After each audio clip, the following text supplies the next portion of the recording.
네, 지난 금요일 미국 증시의 마감 동향부터 확인하겠습니다. 클로징 벨 나옵니다. 장외진 에코 3대 지수가 어떻게 마감됐을까요? 네, 현지 시간 28일 미국 3대 지수는 소폭 상승하면서 문을 닫았습니다. 연준이 평균 물가 목표제 채택을 공식 발표하면서 경기 부양에 대한 강한 의지를 내비쳤고 여기에 경제 지표까지 양호한 것으로 나타나면서 지수에 힘을 실어줬는데요. S&P 500 지수는 이날 사상 최고치를 또 한 번 경신했고 다우 지수도 연간 기준으로 상승세로 전환됐습니다. 지난주 한 주간을 살펴보면 다우지수는 2.59% 올랐고요. 나스닥이 3.39%, S&P 500 지수가 3.26% 상승을 했습니다. 시장에 힘을 실어준 연준 관련 내용부터 먼저 간단히 함께 확인을 해보면 제롬 파월 연준 의장이 잭슨홀 회의 연설에서 평균 물가 목표제 채택을 공식적으로 발표를 했죠.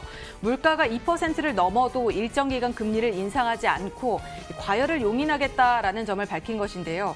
물가 억제보다는 고용 지원 등 경기 부양에 더 힘을 쏟는다는 의미로 해석돼 위험 자산에 대한 투자 심리가 한층 더 개선된 모습이었습니다. 연준 인사들의 긍정적인 발언도 이어졌는데요. 제임스 블러드 세인트루이스 연은 총재는 연준이 꽤 오랜 기간 2.5% 인플레이션을 허용할 수 있다라고 말을 했고요.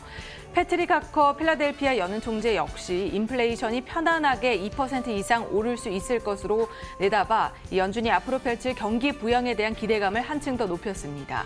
소비 관련 주요 지표도 긍정적이었죠. 지난 7월 개인 소비 지출이 전달보다 1.9% 오르면서 코로나19 재유행 위기 속에서도 미국 내 소비가 늘어나고 있다는 것을 보여줬고요. 개인 소득 역시 매우 소폭이긴 하지만 전월 대비 0.4% 증가한 것으로 나타났습니다. 8월 소비자 태도지수 최종치 역시 74.1로 시장 전망을 웃돌았을 뿐만 아니라 전달보다 더 양호한 수준을 보인 것을 확인할 수 있었습니다. 상품 수지 구매나 구매 관리자 지수 이런 지표들이 다소 부진하긴 했지만 소비와 관련된 지표들이 강하게 나타나면서 소비 심리 위축에 대해서 우려하고 있었던 시장을 안도시켜줬고 이날 전 업종이 상승하는 모습을 보였습니다. 보다 자세한 마감 상황 체크해 보시죠. 먼저 다우지수입니다.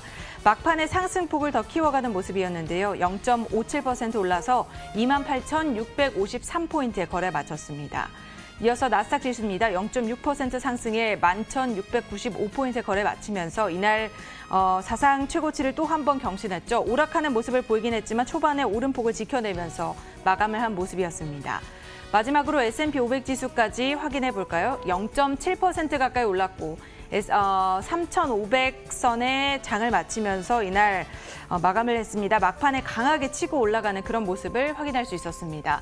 이렇게 3대 지수는 일제히 오르면서 장을 마쳤는데요. 상품 시장은 어땠을까요?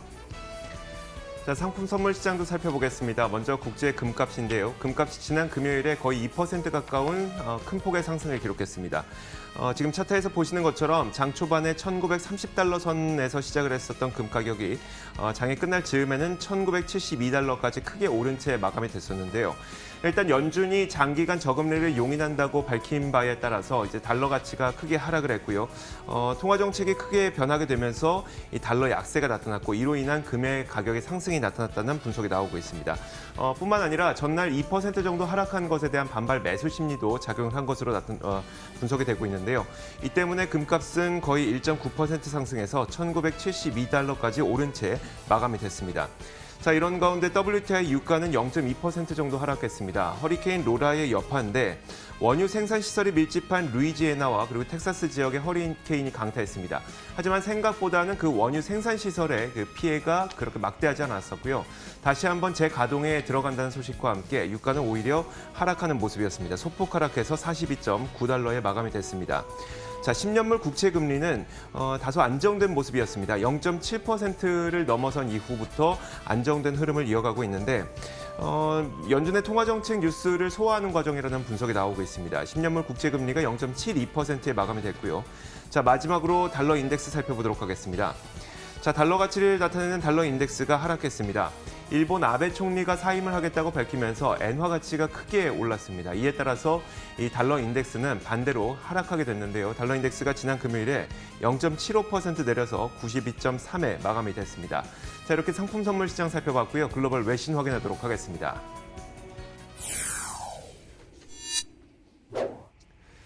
자, 첫 번째 소식부터 살펴볼까요? 네, 최근에 뜨겁게 이슈가 되고 있는 이 틱톡과 관련된 소식인데요. 중국 당국이 미국 기업들의 틱톡 인수 협상을 위협하고 나섰습니다. 미국 정부가 관여한 매매 협상이 막바지에 들어서자 틱톡이 미국의 이 첨단 기술을 수출하는 그런 방안을 그런 방안에 규제를 가하겠다고 한 것인데요. 중국 관영 신화통신에서는 중국의 상무부와 과학기술부, 당국의 허가 없이 수출을 할 수 없는 기술의 목록을 개정을 했습니다.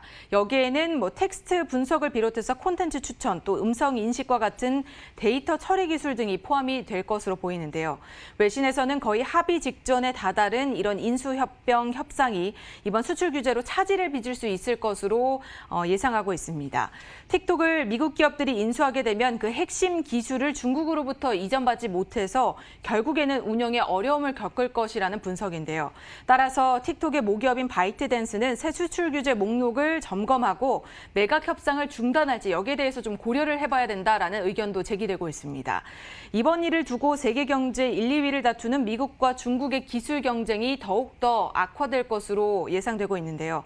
현재 틱톡 인수 전에는 마이크로소프트와 오라클, 월마트 등 미국의 대형 기업들이 참여를 하고 있는데 이들 기업에서는 중국의 새 수출 규제에 대한 구체적인 그리고 공식적인 발언을 내놓지 않고 있습니다. 자, 미국 행정부의 추가 부양책 합의가 이루어지지 않으면서 이제 지원금이 끊긴 이후에는 미국인들의 소비가 줄어들지 않을까라는 우려가 나오고 있습니다. 하지만 그 JP모건의 신용카드 사용 데이터를 실제로 확인을 해보면요. $600의 실업보험 지원금이 끊긴 이후에도 미국인들의 소비는 줄어들지 않고 있었던 것으로 나타났습니다. 한번 그 내용을 직접 확인을 해보면요. 지난 금요일에 나왔던 지표 가운데 하나였었던 이 미국의 개인 소비 지출, 7월 개인 소비 지출이 1.9% 증가했습니다. 하지만 7월은 3천만 명의 실업자들이 $600의 지원금을 받았던 그런 시기였죠. 하지만 그 이후 8월부터는 이 지원금이 끊겼습니다. 그렇다면 이론적으로는 당연히 8월부터는 미국인들의 소비가 줄어드는 것이 당연한데 그래서 미국의 경제 분석국에서도 2천만 명의 미국인들의 $8,420억 소비가 영향을 받을 것이다 이런 분석을 내놓기도 했습니다. 하지만 JP모건의 실제 카드 사용 데이터를 살펴보게 되면요.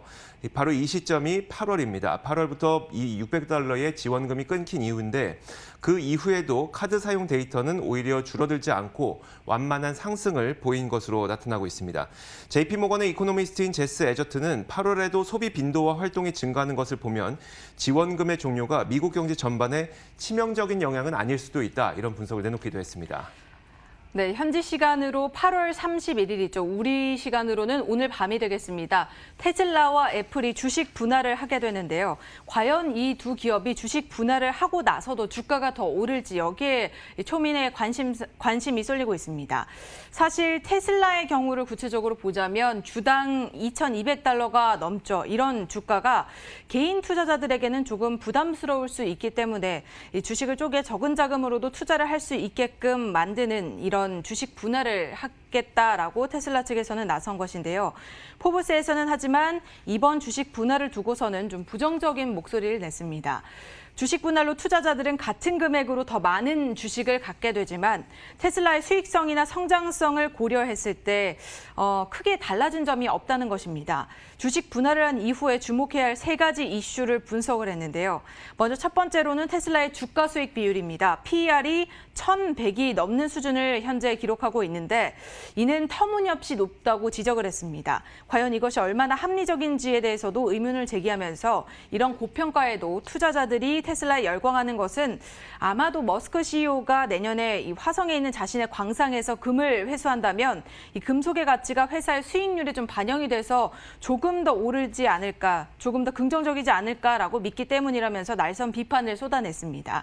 주가 수익 비율이 투자의 핵심이라고 말하는 것은 잘못됐다면서 회사의 가치를 결정하는 많은 지표들 중 하나일 뿐이므로 참고해서 투자를 할 필요가 있다라고 강조를 했고요. 또 두 번째 이슈로는 테슬라의 전기차 시장에 관해서 문제를 제기했습니다. 포브스에서는 전기차 시장의 경쟁이 심화할 것으로 내다봤습니다.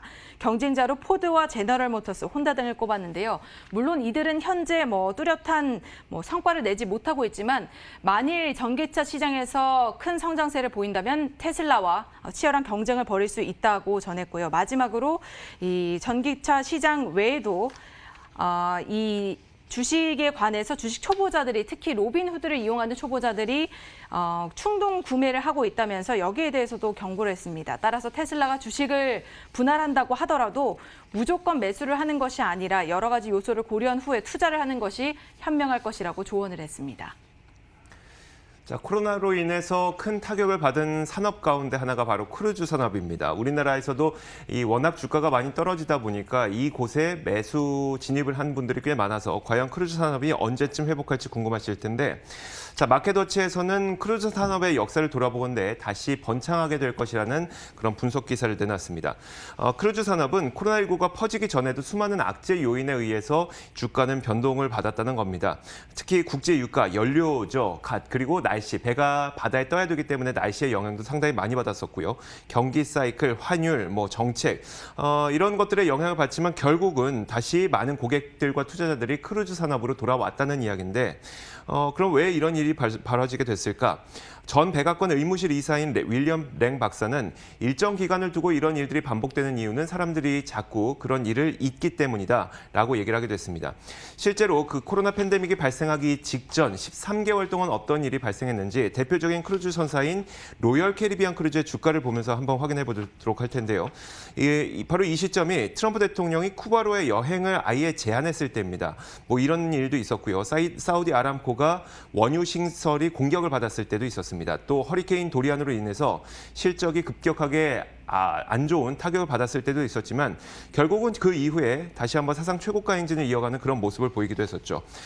물론 크루즈 산업은 다른 여행 산업과는 약간의 차이가 있습니다. CDC에서는 9월 30일까지 항해 금지 명령을 내린 상태고요. 이것도 몇 차례 연기된 것이기 때문에 10월, 11월까지 다시 이것이 연기되지 않으리란 보장은 없는 상태입니다. 하지만 로열 캐리비안 크루즈의 CEO는 2021년 예약 상황을 보건대 이 예약 상황이 기록적으로 좋은 흐름이라고 밝히기도 했습니다. 수요가 사라진 것이 아니라 지금까지 억눌려 있는 수요가 내년으로 몰리고 있다. 이런 해석도 가능할 것으로 보입니다. 자, 이렇게 글로벌 외신 살펴봤습니다. 이어서 맨해튼 나우 이어가도록 하겠습니다.